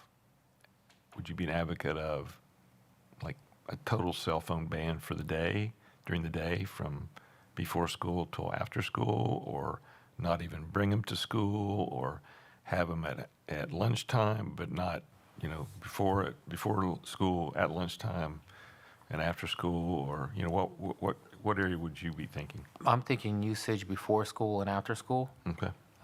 Because you do have the kids that do need to get a hold of their parents. I don't want to cut off communication because I'm one of those parents too. I need to hear from my kid as soon as they're out of class to be able to share. If there's things that I got to go pick him up, I need to make sure that he's going to be aware. So when the last bell rings, then you can grab your phone and do what you got to do. But from the first time the first bell rings, should be, in my opinion, in a locker. They don't need to have it on them. And at the end of the day, pick it up from your locker. Last bell rings, go to your locker, grab your stuff, and there you go. Turn it on or whatever it is, and Okay. go from there. That's how I Okay. see it, though. Okay. Well, thank you for your information and your opinion. So we will, if you need to go, please don't. I understand. We understand. So, Board Member Hankins. Thank you. Yes, my recollection serves me correct. We, the policy committee, brought this to the board last November, I believe, of last year. And as it sat, admin was going to get back with us with their recommendations, and it just kind of fell off. We didn't pursue it, and admin didn't pursue it. And at that time, we might have been a little bit in front of the curve. Now we're behind it. There are many states, last time I heard was 34 states that have banned it. So as far as making policy on this, I don't think we have to reinvent the wheel. I think there is many places we could look to where it's been successful. And in none of my readings have I seen anything that has said it's been detrimental to its student achievement. It causes, the kids don't like it at first, but in the end, I've read nothing that says, everything I've read has said it has been nothing but a godsend for student achievement in the classroom. So, as far as getting specifics into this policy, I think we would do ourselves a favor by looking at some successful ones, some ones that make sense for our district, and we go from there. I don't think we need to sit here and hammer out every little nuance of it because it's already been thought of by other districts. But I am a firm believer that we needed to do this a year ago, and I'd like to see this enacted ASAP. Thank you. And are you an advocate of from before school to after school, or something different? I'm an advocate of during school times, they do not have access to their phones. Before and after school, fine. I mean, how that happens, I'm not sure how it looks like. But again, we're not the first district to even look at this. So I think there's a way that we can do this with less problematic for admin, building admin, staff. It's kind of the rules, and that's, I think when we start getting into the leeways and you can do it for this and you can do that, like Juan was saying, it opens up the Pandora's box. And I just think once they get in on the school grounds or the school bell rings, I don't know where they go, but they don't come into school. Thank you, Board Member Hankins. Dr. Garrison, would you like to give your thoughts, please? The great thing about like cell phones is, number one, I tell people we have a cell phone, not a great thing, we have a cell phone policy right now. And if you look at our cell phone policy right now and read it word for word, it is probably one of the more straightforward policies that you can find in our area. Again, if you read it word for word, I think it does lay out you can't have their cell phone in class. Now, we can be more strict, naturally. Everyone can always say that. We can be more of anything. And I just want to make sure I just put that out there. To note, Mr. Hankins, is 28 states have enacted some form of cell phone ban or cell phone policy. Okay? 28, just I know you said 30. No big deal. I just want to make sure I just note that. And then on the second part of that. There are some states that are nationwide. I mean, that have said, period, no cell phones at all. And those are four statewide restrictions. Statewide restrictions. So 28 states have something. 4 states have a statewide restriction. Right.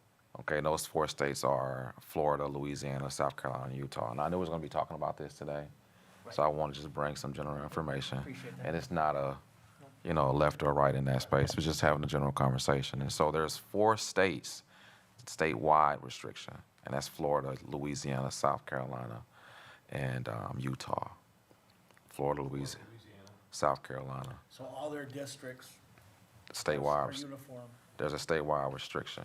So no matter what, there's some form of statewide restriction to cell phones. Again, the 28 states overall have some form of something. But the most, one could say the most restrictive space, thank you, will probably be in those 4 states. Now, I have not read all 28 states. And because you gotta remember, it's 28 states, but it's like hundreds of thousands of districts that may have different levels of whatever. And so let me. So, 'cause I know you're gonna have some thoughts there. So, No, I was just gonna say, but the trend is moving. yeah, correct. So I think the best conversation that we can have is, well, again, what does Beloit need, right? What does Beloit, like you just mentioned, what does Beloit need? What are we trying to accomplish in our technology usage conversation?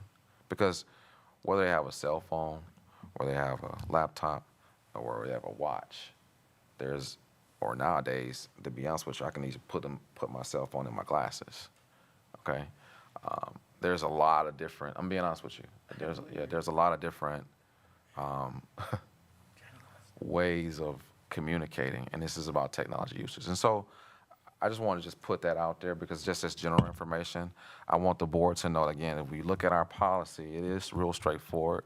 I think Mr. Romero did say it very specifically in that sentence that he pointed out on the policy. One could argue, 3rd paragraph under number 1, it says at no time is it permissible for a student to have their mobile phones out during class unless the teacher has given the permission to students for the educational purpose. And that is probably where we see the variance happening. That is probably one of our major concerns, or concerns that we have in the schools, because certain teachers will say, oh, I'm letting them use it for X. So now they have it out and they're using it for X. That's what we say. But then you also have the other set of teachers who are, we don't want it out, but I just came from a class that had it out. And so that brings to that level of consistency concerns. And so I know without a shadow of a doubt, that'll be something that we'll probably have to address, because it was already brought up, but I had also kind of had some thoughts about that space as well. I want to let you all know that we do know that cell phones can be disruptives in schools. I'm not going to shade that space as a district administrator. We also know that the improper use of technology could lead to other opportunities as well, where it can throw off the educational environment. And I say throw off the educational environment, disrupt the educational environment. But again, if you look at our policy and read it line for line, it really does lay out some, again, it's pretty strong policy as it stands. Could it be more? Of course it can. But I think we will need to sit down and look at what we want to do for our district. Now, to piggyback on your thought around this administration was supposed to come back and bring it back to the policy for a conversation. Like a lot of things do happen in the school year, a lot of different policies we had to tackle. This one didn't get back, but we did do something in the schools as the board asked us to look at this policy. And I can tell you now, and I'll be ready to do this in the next policy meeting, both of our schools have really moved, high schools, because we really don't have, I shouldn't say we don't have any major issues in middle schools with the cell phones, but it's really more geared toward the high school space. Middle schools come in, put the phones in lockers, and that's just what it is. Phones in the lockers, and they go throughout the day. Now, yes, you're going to have occasional kid keeps it in their pocket and leaves it in their pocket all day, and no one ever knows it, because we're not checking pockets we're not doing pat downs here. So there's a space where some students in middle schools will probably keep it in their pocket. And then that leads to me taking it out of my pocket. But then there are guidelines in which we use for those students to follow if that does happen. I can tell you, even at the BLA space, we've already started communicating some things because internally, it's our job to enforce the policy and do it the best way we know how to. And so both of our high schools have had conversations with staff and sent staff surveys out. So I don't want people to think nothing happened. Oh, I know. Okay. Yeah. So sent staff surveys out, communicated back with some thoughts, and we are definitely in a place where we can definitely probably have a deeper conversation at the next policy meeting as pertains to what we have done. And my principals will be here to do that and really let you all know kind of what our next steps would be, even if there wasn't any policy changes, because we don't want the cell phones to be a distraction in our buildings at all, technology usage to be a distraction in our schools at all. So I wanted to make sure I just note that, start off with some data, moved into more of the internal space, and I'll turn it back over to you, Board Chair Nichols. Thank you, Dr. Garrison. I appreciate the info. Yeah, and you mentioned the surveys, so that's where I've seen it is, on, the feedback on the staff surveys, both, back in December and then, last year, but then December, and then most recently some too. And then I've had just conversations where, people come up to me and they mention, the teachers, administrators, we need to do something about cell phones. I'll give you a couple personal examples that has nothing to do with education, but it kind of does. Last night, right after this board meeting, on the way home on White Avenue, at a stoplight, here comes a car coming the other way. No lights on. It's dark.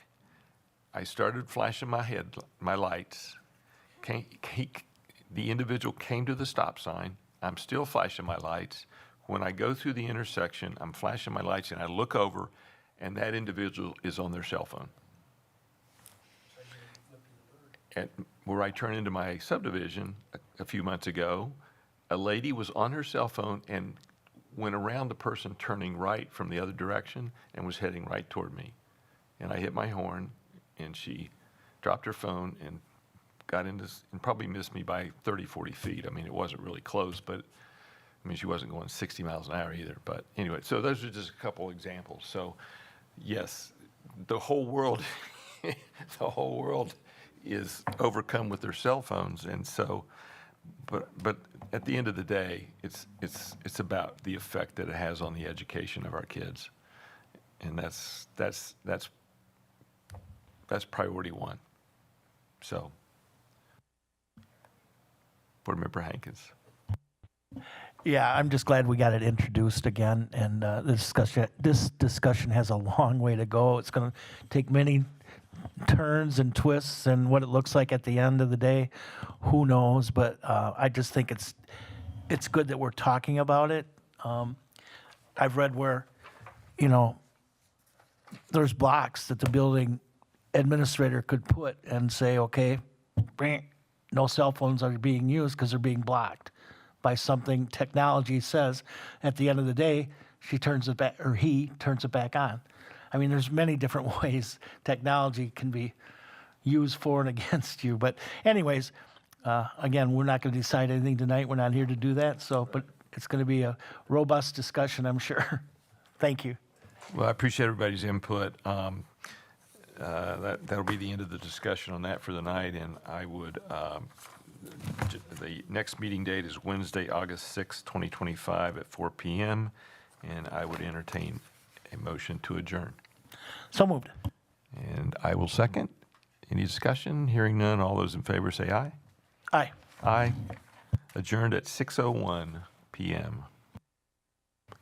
And thank you, everybody.